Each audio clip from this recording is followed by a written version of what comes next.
It's the question that keeps military analysts up at night. Taiwan took all of our computer chips and semiconductors. And if China were to launch some sort of attack, Donald Trump would come to your support? I don't think so. Rattles regional powers and lingers in every diplomatic backchannel from Washington to Tokyo. If China launches an invasion, can Taiwan survive it? China calls Taiwan a rogue province destined for reunification by force if necessary. Taiwan, meanwhile, stands firm as a sovereign democracy, determined to resist Beijing's grip. Taiwan's military might not rival China's in size or resources, but could strategy, terrain, and international alliances tip the balance?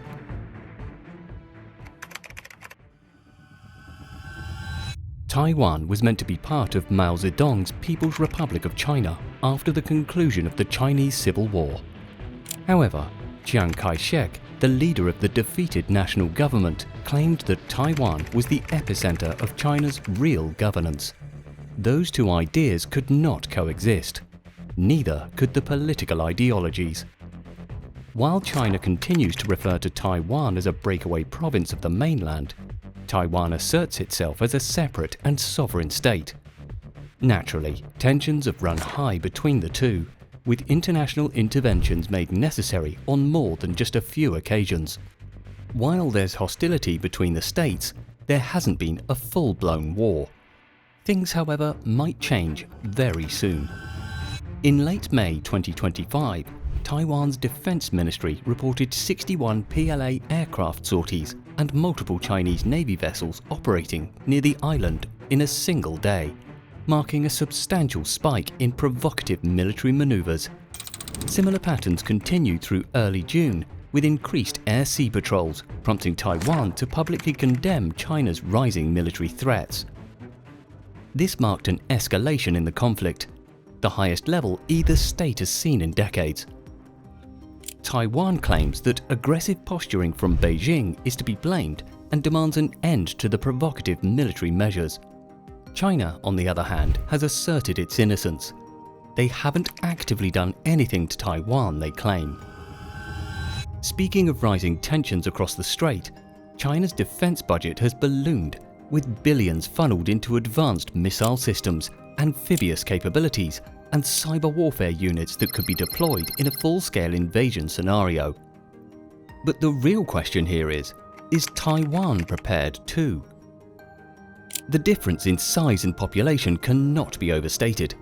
China operates one of the world's best-trained militaries and owns warcraft that would put the United States, Russia, and other global leaders to shame. Taiwan has a military of its own, yes, but does it really stand shoulder to shoulder with China? What does the term asymmetric warfare mean? Simply, it's what you would play out if China launches a full-scale invasion of Taiwan. While the Taiwanese people have been preparing for an invasion since the very beginning, they stand unmatched when it comes to numbers alone. Still, that doesn't mean that Taiwan would surrender willingly.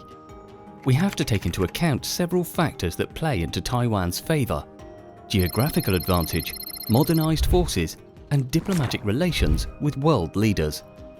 Starting with geographical advantages. The Taiwan Strait, combined with the island's rugged mountainous terrain, creates natural barriers to invasion. Any amphibious assault would be enormously complex and risky for the People's Liberation Army, especially if Taiwan successfully disrupts their naval and air operations early. Taiwan's advanced radar systems, mobile missile launchers, and domestically produced missiles like the Heseong-Feng series offer strong coastal defense capabilities, while anti-ship and surface-to-air missiles are positioned to slow or deter a beach landing. Taiwan's Air Force includes US-made F-16V fighter jets and indigenous IDF fighters, supported by surface-to-air missile systems like Patriot 3 batteries. Its navy features frigates, fast attack boats, and newly developed submarines designed to target Chinese invasion fleets. Cyber defense capabilities are also robust, and the country has made recent investments in drone warfare and electronic countermeasures. But there are quite serious reasons why betting on Taiwan would be a losing bet. For one, obviously, Taiwan is considerably smaller than China, with a military that matches its geographical size. To put this into context, the PLA has over 2 million active personnel, hundreds of advanced aircraft, and boasts the world's largest navy. Then we have Taiwan, with active members shy of 200,000. Yes, military technology in Taiwan may be modernizing, but growth is still slow compared to China's astronomical leaps in military technology. There's another concern as well, the conscription system. While mandatory service was recently extended, it was previously reduced to just 4 months, leaving many young conscripts undertrained. In wartime, Taiwan would rely heavily on reservists, whose readiness has also been questioned. That leaves Taiwan with only one saving grace: diplomatic relations with world leaders. Taiwan is a great place. I know the people well. I've done a lot of business there. They're very capable. But let me tell you something. China would never have dared to even think about attacking Taiwan if I were president. Donald Trump had this to say during a 2023 interview with Fox News. Fast forward to 2025, and he is President of the United States, yet has stayed silent when it comes to voicing the same level of support for Taiwan while in the White House. Naturally, one of the biggest questions that's hanging over the Taiwan Strait is whether the United States and its allies would actually come to the nation's defense if China were to invade tomorrow. While Trump might not have explicitly voiced support for Taiwan after becoming the 47th president, the Taiwan Relations Act obligates Washington to help Taiwan maintain its self-defense capabilities, and arms sales to the island have totaled billions of dollars over the past decade. But it's important to note that the Act stops short of guaranteeing direct military intervention. Outside the United States, Taiwan has regional allies who vowed to back the nation if China ever made a move. Allies such as Japan, Australia, and South Korea. Japan has explicitly stated that Taiwan's security is vital to its own and has increased joint military exercises with the US that simulate potential conflict scenarios. Australia too has become more vocal, especially under the AUKUS security pact with the US and UK, and has joined in naval patrols in the Indo-Pacific. Still, similar to the United States' commitment to helping the people of Taiwan, the Allies' promises fall just short of actually committing to military intervention on Taiwan's behalf. Does China have that strong an influence across the globe? Yes, it does. Trump's America First doctrine prioritizes domestic concerns over foreign entanglements, and he's expressed skepticism about defending distant allies if it doesn't serve US economic interests.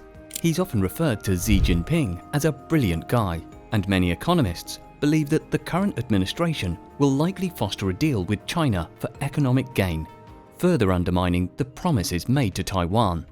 It's not just the fact that the United States and regional allies have more to gain from China than Taiwan for their wavering support. It's also the fact that going against China could prove to be incredibly costly, dangerous, and not to mention nuclear. Strategists have acknowledged that defending Taiwan would be a logistical nightmare requiring intense coordination, pre-positioned supplies, and advanced warning. Public support for such a war is not guaranteed in the US or its partner nations, especially if the risk of escalation is high.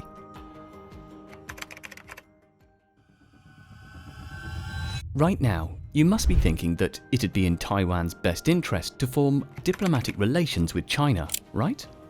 While that might ease tensions for the short term, the People's Republic of China is committed to unifying Taiwan with the mainland. That cannot be a reasonable long-term solution wherein Taiwan exists and the PRC acknowledges its existence as a separate and sovereign state. In that case, and the fact that Taiwan seems to be at a disadvantage, the nation has done something pretty remarkable and made use of asymmetrical warfare. Instead of trying to compete with the People's Liberation Army in sheer numbers or firepower, Taiwan is focusing on strategies that capitalize on speed, mobility, and its rugged terrain. The objective isn't to defeat China outright, but make any invasion slow, painful, and uncertain. It'll be enough, hopefully, to dissuade Beijing from making the attempt at unification. Taiwan is investing in mobile missile systems, drones, fast attack boats, and other hard-to-target platforms that can strike quickly and then vanish. These tools are better suited to surviving China's precision strikes and operating in the tight confines of the Taiwan Strait. Cyber warfare is another critical front. With a robust tech industry, Taiwan is well positioned to disrupt Chinese communications and command systems in a conflict. Still, the strategy has risks. It depends on surviving China's initial missile barrage and sustaining operations under pressure. Is it going to work? Maybe, and maybe not. But one thing's for certain, asymmetrical warfare gives Taiwan a fighting chance, transforming its small size from a weakness into a potential advantage. In the end, we have to commend the Taiwanese people for standing strong in the face of adversity. Yes, public morale in Taiwan is currently a mix of resilience and anxiety, but President Lai Ching-te has tried his best to ease anxieties via the National Unity Month in 2025. Tensions remain high with China's frequent military drills over Taiwanese airspaces that seem more like warnings than routine tests. Still, civil defense efforts have grown rapidly. Taiwan's all-out defense mobilization agency now coordinates emergency planning, while civilian groups like Kuma Academy and Forward Alliance train citizens in first aid, cyber defense, and misinformation awareness. Inspired by Ukraine's resistance model, these grassroots initiatives are reshaping public participation in national security. Taiwan's Han Kuang drills now include civil defense simulations involving tens of thousands of people, from emergency responders to reservists. Urban evacuation drills, missile strike scenarios, and communication disruptions are regularly rehearsed. Taiwan is also planning to use its 13,000 or more convenience stores, such as 7-Eleven, as wartime stations and information hubs. Will Taiwan be able to stand on its own if China were to strike tomorrow? It's hard to say.